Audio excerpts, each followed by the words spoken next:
We're awake on one level, but on another level, life is often passing us by. All too often we talk about, in our common language, I missed it completely. I was just lost. I wasn't here for it. And sometimes that happens many times in the course of a day. Sometimes we look back and it's a decade later and we ask ourselves the question, where was I for my children's growing up? Where was I emotionally for my life with my wife or my husband or my children?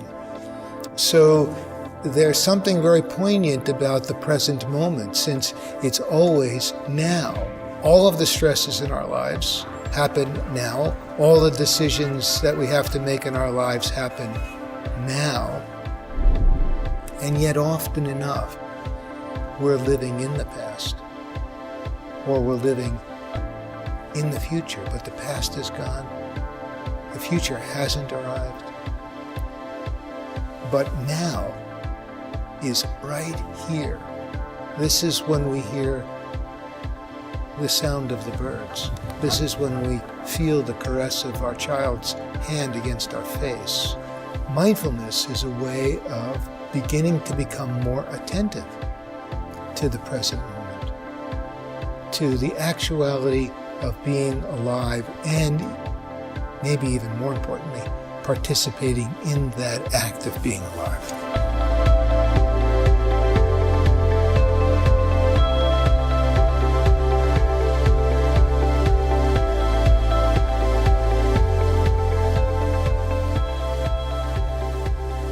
Mindfulness is the whole way of living. It's a way of being engaged, deeply connected, and tapping into inner resource that's always available. Mindfulness is the awareness that rises when we pay attention on purpose in the present moment, non-judgmentally. Can mindfulness help me be more concentrated and focused? Can mindfulness help me have more of a sense of mental stability, in the sense of, can the mind be more stable, more present, more focused, more directed?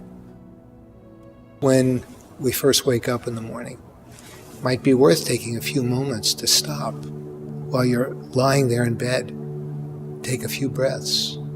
Feel the breath in the body. Open the eyes. Notice the sounds around you, or the light streaming into the room, or the quality of the darkness if it's still dark out. Just those few moments are a way of grounding ourselves on purpose in this present moment. We're all going to be stressed. There's no doubt about it. Stress isn't a bad thing in and of itself. I think there's a real difference between stress and feeling what people often say is, I'm stressed out.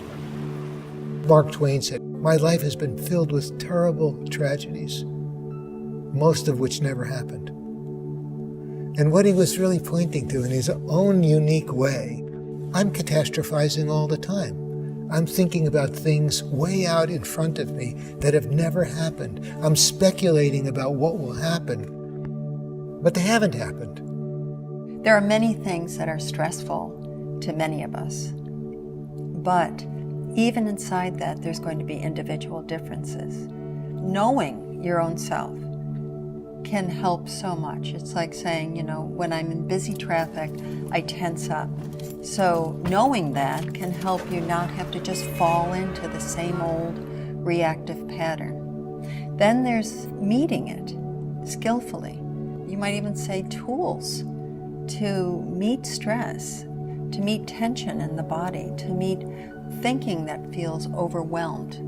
That's one of the cues for me. If I hear my internal voice say, I'm overwhelmed, that's a time for me to really stop, to ground, to take a breath, to just get more space, sometimes step outside, shift for a moment if I'm indoors, see the sky, open to nature, a few breaths, and actually what that's doing neurologically is a rebalance. This term balance that comes with meditation or mindfulness, this is a very basic biological definition of where we come into greater restorative state. And it may be many times, many small times during the day that we meet this and we recalibrate. If you've ever stood on one foot to balance, you find that there's tiny little movements, these little rebalancing out of balance, rebalancing out of balance. So it's not some fixed, static state. It's very, very alive. When it's informed by awareness, when it's informed with mindfulness, we can more skillfully meet those moments of being out of balance. You might think of 3 qualities that are involved in mindfulness. One is attention, so choosing to be awake in each moment of being alive. Intention is the choice to do that, purposeful choice. And the other is attitude. And attitude is the kind of open curiosity that we bring to what we're aware of in the moment. The research has been suggesting that these practices can have a powerful and positive effect on health and well-being across a wide range of medical and psychological conditions. Medicine can do a great deal for us and to us. When you break your leg, you want somebody to do something to you. You want them to set that leg. You want them to do something for you. That's essential. And modern medicine has done a great deal for us that we need. Equally so, there's a lot we can do for ourselves in the domains of health and well-being. Nobody knows your body better than you.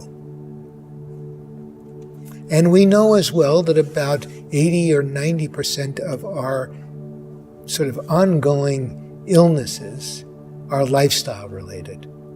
They're related to behavior. Only we can do something about that.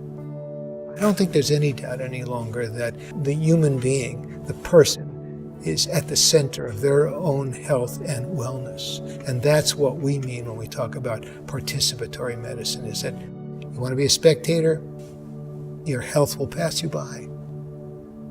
You want to be a participant, it can help you be alive moment by moment and enrich your life. Mindfulness begins to reveal to us our habits, our patterns.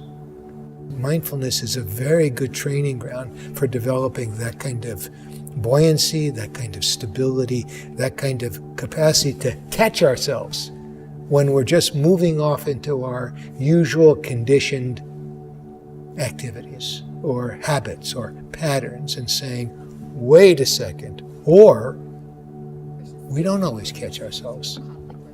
There's a redeeming quality to the recognition, I just did the same old thing again, because it means we now know it.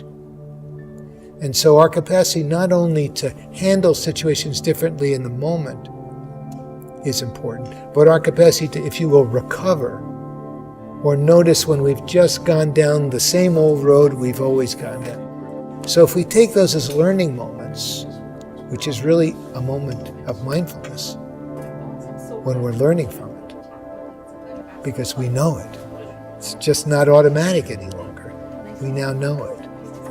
We're examining it in some way, not through judgment, not through condemnation, but because we want to know. We want to understand. Because that kind of understanding leads to changes in the way we handle the situation the next time, or the next time, or the next time.